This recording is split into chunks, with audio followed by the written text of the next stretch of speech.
प्रिय भक्तगण, आज हम आपको एक कथा का श्रवण करा रहे हैं जो सुनने मात्र से आपके जीवन में सुख, संपत्ति और धन की वर्षा होगी।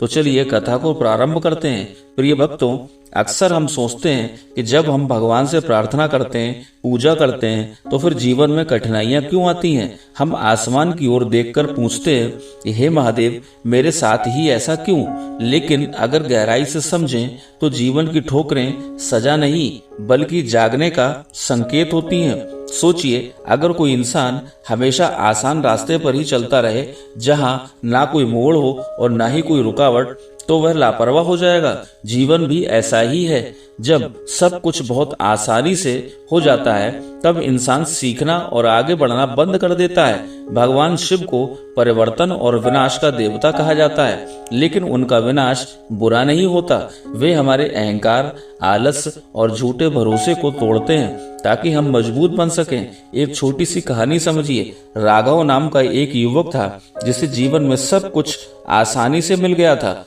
परिवार का बड़ा व्यापार, धन दौलत और आराम की जिंदगी। धीरे धीरे उसके अंदर घमंड आ गया। उसे लगता था कि दुनिया में सफलता पाना बहुत आसान है। लेकिन एक दिन अचानक उसके पिता का निधन हो गया और व्यापार की जिम्मेदारी उस पर आ गई। कुछ ही समय में गलत फैसलों और धोखे की वजह से उसका सब कुछ खत्म हो गया। जो लोग पहले उसके आसपास रहते थे, वही लोग उससे दूर हो गए। टूटा हुआ राघव एक दिन एक पुराने शिव मंदिर में गया और भगवान से शिकायत करने लगा। तभी वहां एक साधु ने उससे कहा, बेटा, पत्थर पर चोट इसलिए लगती है ताकि वह सुंदर मूर्ति बन सके। अगर पत्थर चोट से डर जाए तो वह हमेशा साधारण ही रहेगा। ये बात राघव के दिल को छू गई।